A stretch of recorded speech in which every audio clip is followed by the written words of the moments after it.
The Romancers. It was autumn in London, that blessed season between the harshness of winter and the insincerities of summer, a trustful season when one buys bulbs and sees to the registration of one's vote, believing perpetually in spring and a change of government. Morton Crosby sat on a bench in a secluded corner of Hyde Park, lazily enjoying a cigarette and watching the slow grazing promenade of a pair of snow geese, the male looking rather like an albino edition of the russet-hued female. Out of the corner of his eye, Crosby also noted with some interest the hesitating hoverings of a human figure, which had passed and repassed his seat 2 or 3 times at shortening intervals, like a wary crow about to alight near some possibly edible morsel. Inevitably the figure came to an anchorage on the bench, within easy talking distance of its original occupant. The uncared-for clothes, the aggressive, grizzled beard, and the furtive, evasive eye of the newcomer bespoke the professional cadger, the Mal who would undergo hours of humiliating tail-spinning and rebuff rather than adventure on half a day's decent work. For a while the newcomer fixed his eyes straight in front of him in a strenuous, unseeing gaze. Then his voice broke out with the insinuating inflection of one who has a story to retail well worth any loiterer's while to listen to. "It's a strange world," he said. As the statement met with no response, he altered it to the form of a question. "I dare say you found it to be a strange world, mister?" "As far as I am concerned," said Crosby, "the strangeness has worn off in the course of 36 years. "Ah," said the greybeard, "I could tell you things that you'd hardly believe, marvellous things that have really happened to me." "Nowadays there is not much demand for marvellous things that have really happened," said Crosby discouragingly. "The professional writers of fiction turn these things out so much better. For instance, my neighbours tell me wonderful, incredible things that their Aberdeens and Chows and Borzois have done. I never listen to them. On the other hand, I have read The Hound of the Baskervilles 3 times. The greybeard moved uneasily in his seat.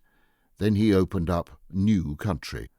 "I take it that you are a professing Christian," he observed. "I am a prominent, and I think I may say an influential member of the Mussulman community of Eastern Persia," said Crosby, making an excursion himself into the realms of fiction. The greybeard was obviously disconcerted at this new check of introductory conversation, but the defeat was only momentary. "Persia? I should never have taken you for a Persian," he remarked, with a somewhat aggrieved air. "I am not," said Crosby. "My father was an Afghan." "An Afghan?" said the other, smitten into bewildered silence for a moment. Then he recovered himself and renewed his attack. "Afghanistan? Ah, we've had some wars with that country. Now, I dare say instead of fighting it, we might have learned something from it. A very wealthy country, I believe. No real poverty there." He raised his voice on the word poverty with a suggestion of intense feeling. Crosby saw the opening and avoided it. "It possesses, nevertheless, a number of highly talented and ingenious beggars," he said. "If I had not spoken so disparagingly of marvellous things that have really happened, I would tell you the story of Ibrahim and the 11 camel-loads of blotting paper. Also, I have forgotten exactly how it ended." "My own life story is a curious one," said the stranger, apparently stifling all desire to hear the history of Ibrahim.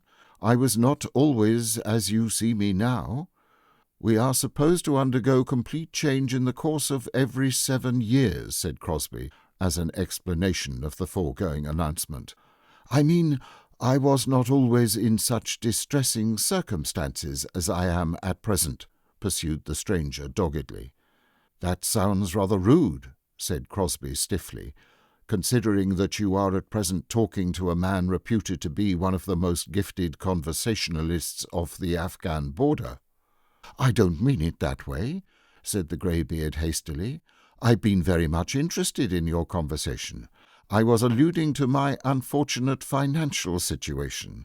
You mayn't hardly believe it, but at the present moment I am absolutely without a farthing.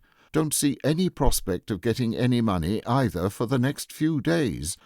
I don't suppose you've ever found yourself in such a position?" he added.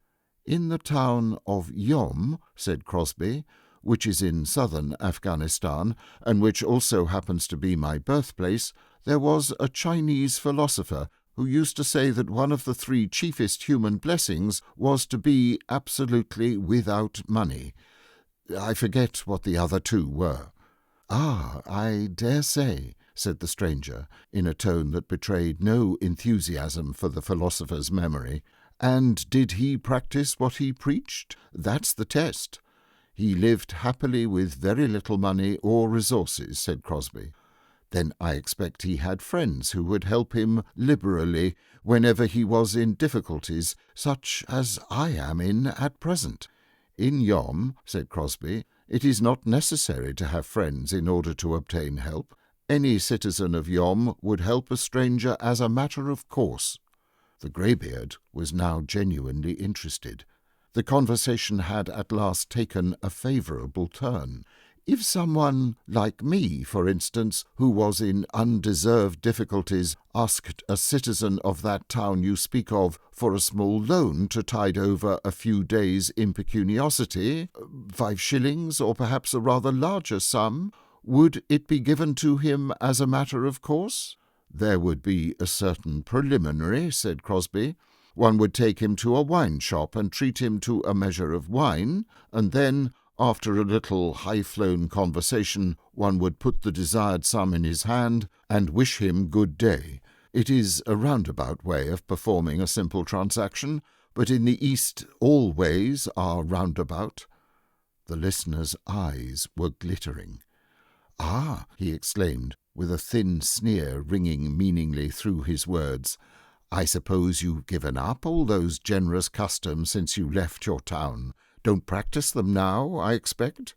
"No one who has lived in Yom," said Crosby fervently, "and remembers its green hills covered with apricot and almond trees, and the cold water that rushes down like a caress from the upland snows, and dashes under the little wooden bridges, no one who remembers these things and treasures the memory of them would ever give up a single one of its unwritten laws and customs. To me they are as binding as though I still lived in that hallowed home of my youth."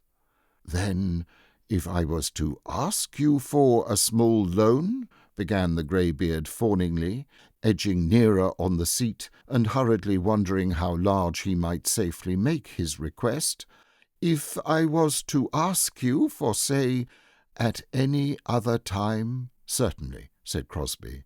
"In the months of November and December, however, it is absolutely forbidden for any one of our race to give or receive loans or gifts. In fact, one does not willingly speak of them. It is considered unlucky. We will therefore close this discussion." "But it is still October," exclaimed the adventurer with an eager, angry whine, as Crosby rose from his seat. "Wants 8 days to the end of the month." "The Afghan November began yesterday," said Crosby severely, and in another moment he was striding across the park, leaving his recent companion scowling and muttering furiously on the seat. "I don't believe a word of his story," he chattered to himself. "Pack of nasty lies from beginning to end. Wish I'd told him so to his face, calling himself an Afghan." The snorts and snarls that escaped from him for the next quarter of an hour went far to support the truth of the old saying that two of a trade never agree.